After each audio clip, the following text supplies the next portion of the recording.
Good day, everyone. Welcome back to JBSWiki. In today's video, we are going to look at a very interesting new feature in SQL Server 2025 called abort underscore query underscore execution. This hint is intended to be used as a query store hint to let administrators block future execution of known problematic queries.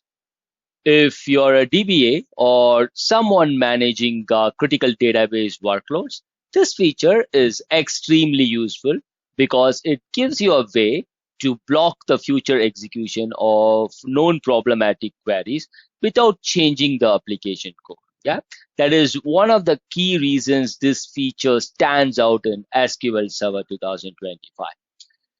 In this video, we will cover what abort underscore query underscore execution is, why we have this introduced.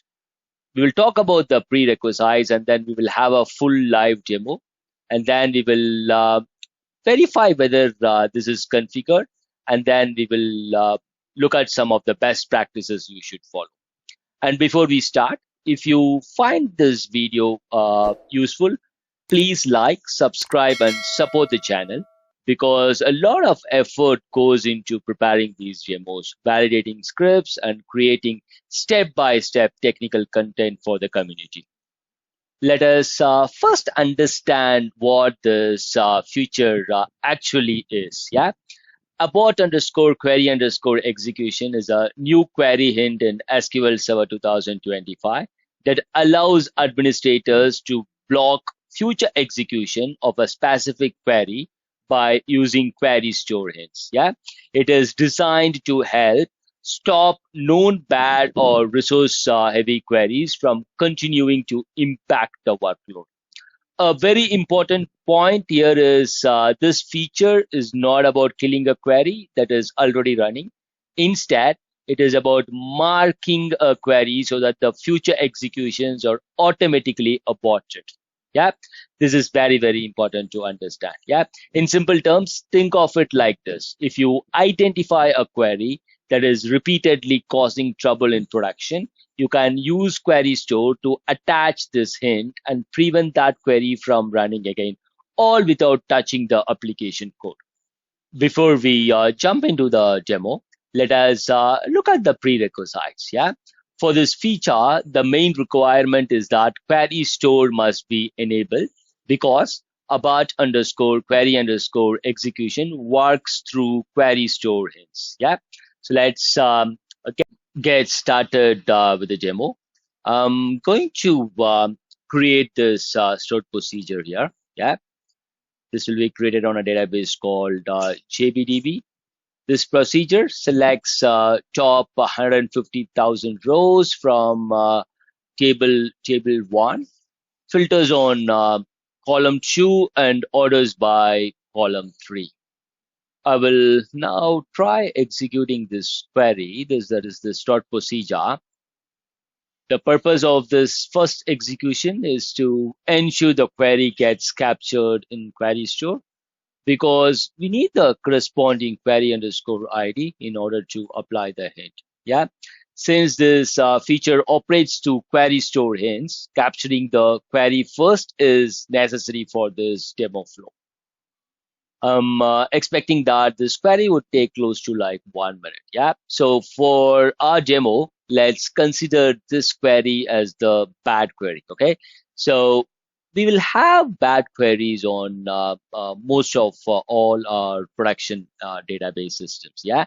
And also like, let's say like you have some queries that are coming in non-production environment also. And in case if you want to like stop it from executing, I think this is the best way to do it. Yeah, so you can use this and make sure like you will be able to completely abort the execution of that particular query. Yeah, cool. In my case, this query took close to 1 minute 15 seconds. It doesn't matter how much time it is taking, but for this demo, I just want to make sure like this is the query that is considered bad, and I'm going to apply that hint on this particular procedure. Okay, for that, what I need to do is like I need to get the query ID. Okay, so basically like there is two ways. One is by using this DMV query, or you can use the query store. Okay, so what I'm doing is like I'm basically using this select top 150,000. Like what you can do is like anything that's on the query, you can try putting that, and then you can execute this particular query, and then you can see that the query ID is 38. Okay, so I will note it down as query ID 38, and also what I'll do is like I'll go to the database, yeah, and then open the query store, and then I will use the stop resource consuming queries. Okay, so now what I'll do is like I will basically select the grid. Yep, and then if you see here, this is the stored procedure we are talking about, USP underscore proc display data. Yep, so if you see here, that's the one that we executed, which is USP proc display data. Yep, so which is 38. So whatever we are seeing here is right. Okay, one thing to keep in mind, query store here, I was able to understand that this is the stored procedure because my lab machine is kind of very calm. So I was able to look at it and get the details right away. But in a production environment or on an environment where there are too many queries, getting that information from the query store might be a problem. So in those cases, what you can do is like you can run this, and then you can get the query ID, and then you can maybe like track the query here and then look at it. Yeah. So now I have the query ID, which is 38. Now what I'm going to do is like I'm basically going to run this sys.sp underscore query underscore store underscore set underscore hints. And for the query ID 38, I'm going to set this query hint, which is abort query execution. Okay, let me run that. Now I have that executed here. So now what I'll do is like, let me query this DMV query store query hints and then see what details we have for query ID 38. Yeah. Now, if you see here, the query in text for this particular query ID is abort query execution. Yeah. So now what we'll do is like, let's go ahead and execute the same stored procedure. And then if you see here this time, you're getting a message query execution has been aborted because the abort underscore query underscore execution hint was specified. Yeah. If you see here, what we have done is like just by using this particular hint without changing the application code, we were able to completely abort the execution of this particular stored procedure. So anyone who's trying to execute this stored procedure will basically be seeing this information. Yep. So now what I'll do is like I will go ahead and clear it. But before that, for example, let's say you have several queries that are blocked. And if you want to check like what are those queries, then you can use this particular query. Yeah. Now you see this, when you executed this, you're able to see that query ID with this query hash and with this SQL text is basically having the abort underscore query underscore execution. Now in an environment where you have implemented this across several queries, you can run this quickly and then you can get it. Because what happens is like now you start implementing it and then the application is going to get this error or someone else is running it and then they're getting an error. They will reach out to you and there will be situations where you will have to like remove for certain queries.